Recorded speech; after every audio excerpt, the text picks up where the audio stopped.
بسم اللہ الرحمن الرحیم۔ اللہ تعالیٰ نے سب سے پہلے انسان حضرت آدم علیہ السلام کو بنایا۔ اللہ تعالیٰ نے ان کو بنانے کا جب ارادہ ظاہر کیا فرشتوں سے کہ میں زمین پر اپنا خلیفہ بنانے والا ہوں، اس پر فرشتوں نے اعتراض کیا اور کہا کہ آپ زمین پر انسان کو پیدا کرنے والے ہیں؟ انسان تو زمین پر فساد برپا کرے گا اور خون بہائے گا۔ ہم تو تیری پاکی بیان کرتے ہیں اور تیرا شکر بجا لاتے ہیں، کیا ہم عبادت کے لیے کافی نہیں ہیں؟ اللہ نے فرمایا جو میں جانتا ہوں وہ تم نہیں جانتے۔ اللہ تعالیٰ نے فرشتوں سے کہا کہ آدم کو سجدہ کرو۔ تمام فرشتوں نے آدم کو سجدہ کیا، لیکن ابلیس نے سجدہ کرنے سے انکار کر دیا۔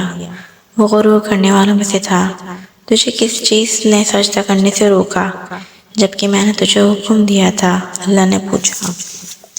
ابلیس نے کہا کہ آپ نے انسان کو مٹی سے بنایا اور مجھے آگ سے پیدا کیا۔ جب ابلیس نے سجدہ کرنے سے انکار کیا تو اللہ نے فرمایا تو آسمان سے اتر، تو نے تکبر کیا، تو ذلیل و خوار ہوا۔ ابلیس نے کہا کہ مجھے قیامت کے دن تک کی مہلت دیجیے۔ اس پر اللہ نے فرمایا تجھے مہلت دی گئی۔ ابلیس نے کہا میں تیرے بندوں کو گمراہ کروں گا اور ہر طرف سے ان کو گھیرے میں رکھوں گا، وہ تیرا شکر بھی نہیں کریں گے۔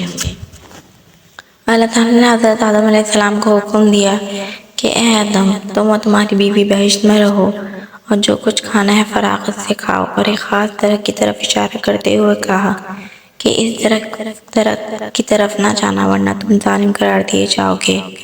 چنانچہ آدم علیہ السلام اور بیوی حوا آرام سے رہنے لگے تو شیطان نے دونوں کے دلوں میں وسوسے ڈال کر تمہارے رب نے تم دونوں کو اس درخت کے قریب جانے سے اس لیے منع کیا ہے کہ کہیں ایسا نہ ہو کہ تم ہمیشہ ہمیشہ کے لیے زندہ رہنے لگو۔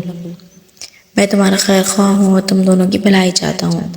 شیطان کے فریب میں آ کے حضرت آدم اور حوا درخت کا پھل چکھا تو دونوں کے بہشتی لباس سے محروم ہو گئے، ان کے جسم سے بشاعت کا لباس اتر گیا۔ دونوں اپنے اوپر جنت کے پتے جوڑ جوڑ کر رکھنے لگے۔ ان کے رب نے ان کو پکارا اور کہا کیا میں نے تم دونوں کو درخت کے قریب جانے سے منع نہیں کیا تھا اور یہ نہیں کہا تھا کہ شیطان تمہارا کھلا دشمن ہے؟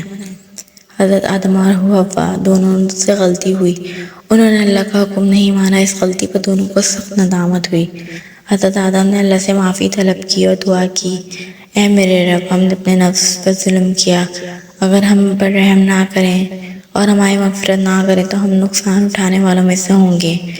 آدم اور حوا کو زمین پہ اتار دیا گیا اور کہا کہ تم ایک دوسرے کے دشمن رہو گے اور ایک خاص وقت تک تم دونوں کو زمین پر رہنا ہے۔ میری طرف سے کوئی ہدایت آئے تو جو شخص اس ہدایت کو مانے گا اسے کسی بات کا اندیشہ نہ ہوگا نہ کوئی غم، اور جو میری نصیحت سے منہ موڑے گا اس کو دنیا میں زندگی تنگ ہوگی اور آخرت کے روح اس کو اندر اٹھائیں گے۔ حضرت آدم علیہ السلام کے اس واقعے سے ہمیں سبق ملتا ہے کہ جس کام کو کرنے سے اللہ نے منع فرمایا ہے وہ نہ کریں، جو کام کرنے کا حکم دیا ہے وہی کریں، یہی عبادت ہے اور عبادت نیکی ہے۔